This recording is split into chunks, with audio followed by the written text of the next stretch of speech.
Hello friends, आज मैं आपके लिए बहुत ही सुंदर टॉप लेकर आई हूँ और टॉप भी मैं बची हुई फैब्रिक से बनाने जा रही हूँ। तो हमारे पास ये कुछ पीस हैं, फैब्रिक में से बचे हुए हैं। इन्हें पहले हमें सिलना है। कुछ पीस तिरछे हैं और कुछ सीधे हैं, तो आप कली की तरह इन्हें सिल लें पहले। तो यहाँ पे मैंने ये पीस सिल लिए हैं। पहले आप बड़े पीस सिलें। तो यहाँ पे मैंने ये पीस इस तरह से सिले हैं। छोटे छोटे पीस भी मैंने इसमें यूज़ में लिए हैं, देख लीजिए, और सिलाई लगा ली है। ऐसे ही मैंने दूसरा पीस भी तैयार किया है, सेम ऐसे ही। तो यहाँ भी मैंने ये पीस इस तरह से सिले हैं जैसे हम कली वाली ड्रेस तैयार करते हैं। तो मैंने दो पीस तैयार कर लिए हैं सिल के। अब हम इन्हें फ़ोल्ड करके रखेंगे। पहले हमें एक पीस को फ़ोल्ड करके रखना है, ऐसे इस तरह से आप इन्हें फ़ोल्ड करके रखें। बंद साइड की तरफ से हम शोल्डर रखेंगे। तो जो सिलाई है, सिलाई से हम शोल्डर 7 इंच रखेंगे। आर्म होल्स की लेंथ भी हमें 7 इंच ही लेनी है। और जो मार्क हमने 7 इंच पर किया है, इधर से इसकी चौड़ाई हम 6.5 इंच रखेंगे। और फिर 7 इंच तक हमें ऐसे सीधी लाइन ड्रॉ करनी है आर्म होल्स के लिए। और इस लाइन को हम खुली साइड की तरफ ड्रॉ करेंगे। अब जो हम ये टॉप साइज़ है, ये 32 साइज़ है। तो 32 का 4th हमें 8 लेना है। तो यहाँ पे हम 8 इंच पे मार्क करेंगे। और 1 इंच फैब्रिक यहाँ पे मैंने मार्जिन के लिए ऐड की है। फिर कमर की ड्राफ्टिंग के लिए आर्म होल से हम मार्क करेंगे 7 इंच पर। और यहाँ पे जो हम कमर की ड्राफ्टिंग करेंगे, चौड़ाई के अकॉर्डिंग करेंगे। चौड़ाई हमने 8 इंच ली है, तो यहाँ पे हम 1/2 इंच कम रखेंगे, 7.5 इंच। और यहाँ भी हम 1 इंच फैब्रिक मार्जिन के लिए ऐड कर रहे हैं।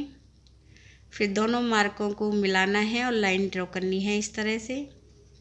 और बॉटम पार्ट के लिए हम इस तरह से तिरछी लाइन ड्रॉ करेंगे, ऐसे। फिर बॉटम पार्ट की तरफ गोलाई करनी है।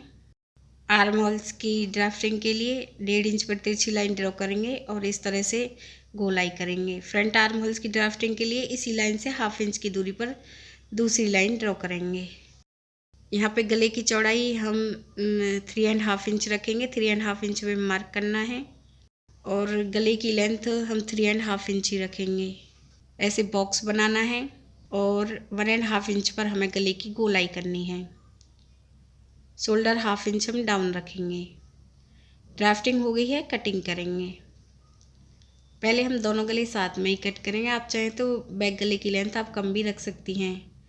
तो गले की कटिंग करनी है, फिर शोल्डर की तरफ से, फिर बैक आर्म होल्स की, और फिर साइड से और बॉटम पार्ट से कट करेंगे।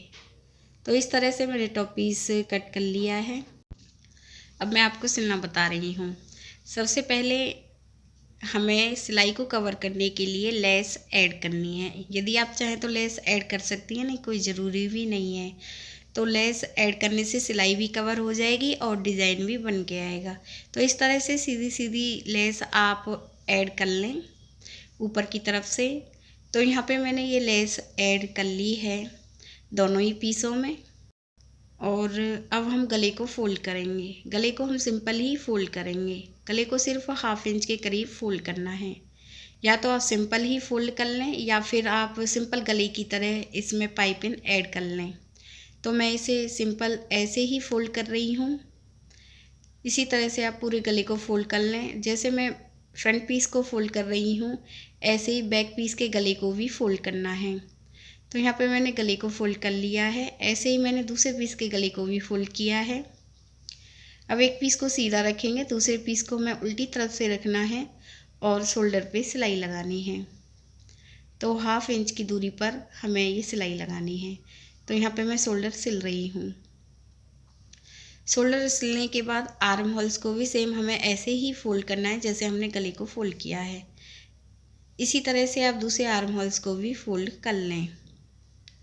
तो यहाँ पे मैंने दोनों तरफ के आर्म होल्स फोल्ड कर लिए हैं।